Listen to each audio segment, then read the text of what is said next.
ఉంటే అందరు నవీన్ పట్నాయక్ Yeah, కాదు okay. కదా సూపర్ గా ఉంటాను. గుడ్ చేంజ్ ఇస్ గుడ్, తప్పేం లేదు. రైట్. వివిరావు గారు, మీరేం చెప్తారు? రెండు రాష్ట్రాలకు సంబంధించి ఎగ్జిట్ పోల్స్ చెప్తున్నవే ఎగ్జాక్ట్ పోల్స్ అవుతాయంటారా?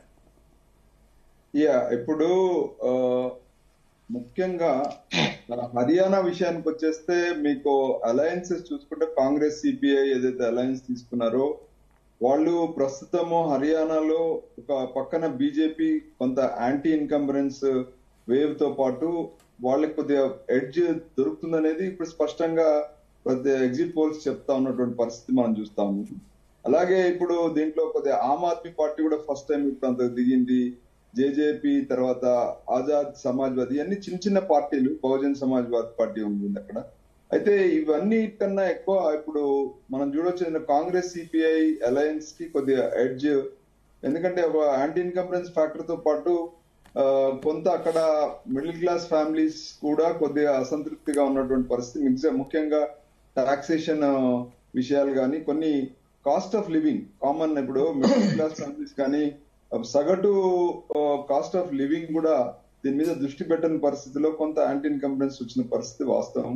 ఇది ఎన్నికల మీద ఎంత ప్రభావం చూపించగలుగుతుంది అనేది ఇప్పుడు మనం వేచి చూడాలి. బండపాటి పుల్లారావు గారు చెప్పినట్టు ఎంత తక్కువ ఎక్కువ మెజారిటీ అనేది అందరూ విశ్లేషిస్తున్నటువంటి పరిస్థితి.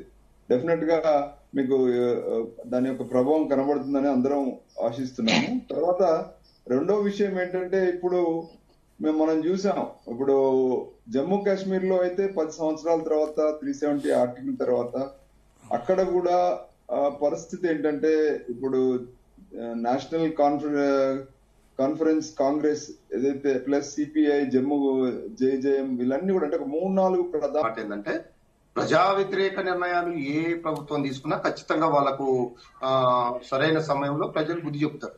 వాస్తవానికి గత 10 సంవత్సరాలు బీజేపీ పాలన దేశంలో ఉన్న అన్ని రాష్ట్రాలను ఒక విధంగా చూసుకుంటాలే, తమ అధికారంలో ఉన్న రాష్ట్రాలని ఒక విధంగా